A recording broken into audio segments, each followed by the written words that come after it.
তুমি বাবাকে কনভিন্স করেছিলে মন্দারকে এই বাড়িতে থাকতে দেওয়ার জন্য।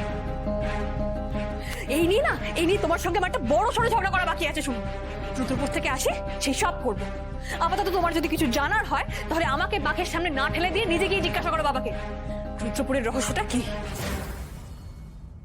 রাজীব, এত বছর পর সমস্ত তিক্ততা ভুলে আমার শাশুড়ি মা আমাকে রুদ্রপুরে ডেকে পাঠিয়েছে। গুরুদেবের আদেশে আমরা ওখানে এতদিন পা রাখিনি, কিন্তু এবার শাশুড়ি মায়ের আদেশ পালন করতে আমি অবশ্যই রুদ্রপুরে যাব। যে মানুষটা আমাকে আর দিদিকে মাথার উপর ছাদ দিয়েছে, আমাকে রাস্তা থেকে তুলে নিয়ে আশ্রয় দিয়েছে, আমাকে রাজনীতিতে নিয়ে এসে প্রতিষ্ঠা দিয়েছে, তার সম্মান রক্ষার্থে এবার আমাকে রুদ্রপুর যেতেই হবে। যেদিন আমার প্রাপ্য সম্মান আমাকে দেওয়া হলো না, যেদিন আমার ভবিষ্যৎ নষ্ট করে দেওয়া হলো, যেদিন আমার সমস্ত স্বপ্ন ভেঙে চুরমার করে দেওয়া হলো, সেই দিন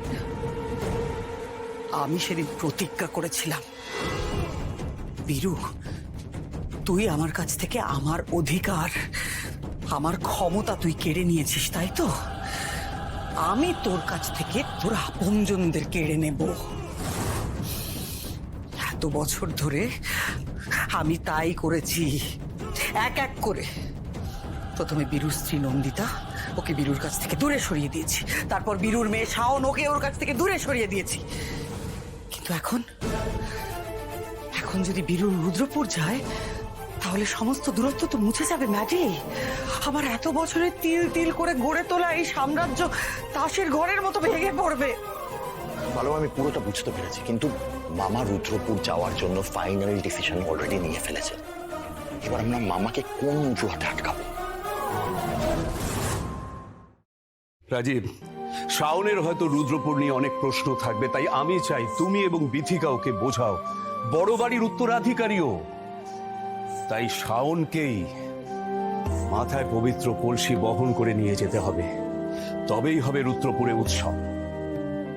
রুদ্রপুরের উৎসবে কেন যাচ্ছেন এই কথাটা সামান্য একজন কর্মচারী হয়ে আমি স্যারকে জিজ্ঞেস করতে পারি না ম্যাডাম। আর আপনিও তো জিজ্ঞেস করবেন না বলছেন, তাহলে আসল ব্যাপারটা কি আমরা জানবো কি করে বলুন তো? এখন তো মনে হচ্ছে সবটা জানার একটাই উপায় আছে। কি উপায় ম্যাডাম? রুদ্রপুরে আমাদের যে করেই হোক পৌঁছাতেই হবে। কিন্তু ম্যাডাম আমার না মনে হয় আপনার রুদ্রপুর যাওয়াটা